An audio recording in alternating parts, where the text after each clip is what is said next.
हमारे जो रिश्ता है अमेरिका से ये काफी महत्वपूर्ण है और इसमें सिर्फ ये जो ट्रेड की बातें हो रही है तो एक चीज है, लेकिन बहुत सारे विषय के ऊपर हमारे पास संपर्क है और ये संपर्क अभी भी चल रहे हैं कि ये बिल्कुल हम कभी भी सीरियसली नहीं ले सकेंगे। ये न्यूक्लियर ब्लैकमेल भारत कभी नहीं टॉलरेट करेंगे इस देश में। सर 25 को टॉक्स के लिए यूएस की टीम यहाँ आ रही है।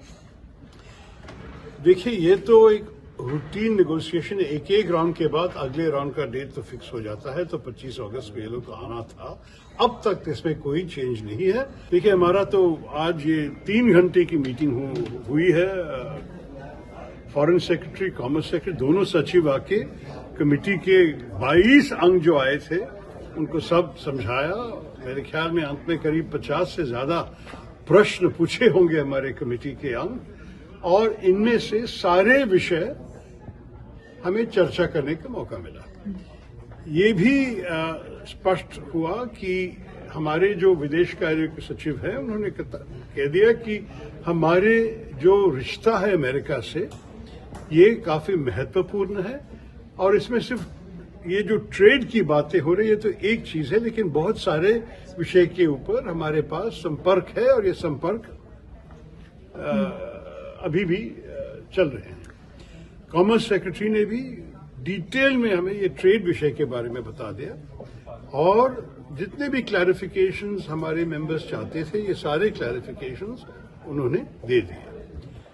आप लोग तो मुझे पूछ रहे थे कि जनरल मुनीर का जो न्यूक्लियर सेबर रैटलिंग जो कहते हैं कि वो न्यूक्लियर तलवार हमारे तरफ दिखाए अमेरिका से, कि इसके बारे में भी चर्चा हुआ। मैं आपको कह सकता हूं कि इस विषय के ऊपर प्रश्न तो पूछा गया था और जवाब फॉरेन सेक्रेटरी साहब का था कि इस विषय पे हमारी मीटिंग की शुरुआत के समय एक स्टेटमेंट भी हमारे मिनिस्ट्री ने इश्यू की है कि ये बिल्कुल हम कभी भी सीरियसली नहीं ले सकेंगे।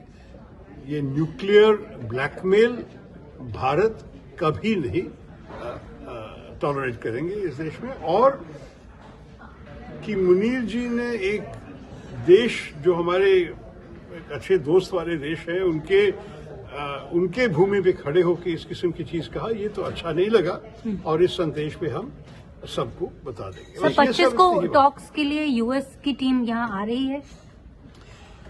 देखिए ये तो एक रूटीन नेगोशिएशन, एक राउंड के बाद अगले राउंड का डेट तो फिक्स हो जाता है, तो 25 अगस्त को ये लोग आना था।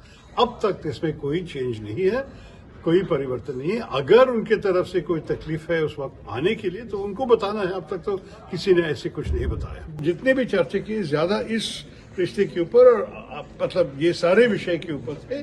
अगर पुतिन साहब के मीटिंग के बाद और यूक्रेन के साथ अगर कोई मीटिंग हुई और ये सारे बदल लिए तब तो वो दूसरा जो 25% जो रशिया के ऑयल खरीदने के कारण हमारे ऊपर इम्पोज किया गया है, ये दूसरे 25% तो जाएगा, क्योंकि वो तो सिर्फ ये रशियन युद्ध के कारण थे ना। तो अगर युद्ध नहीं है तो नेचुरली, लेकिन वो पहला 25% से भी हमें असर पड़ रहा है और उसके ऊपर तो चर्चा करनी चाहिए कि उसको जरा सा कम करने की कोशिश करें।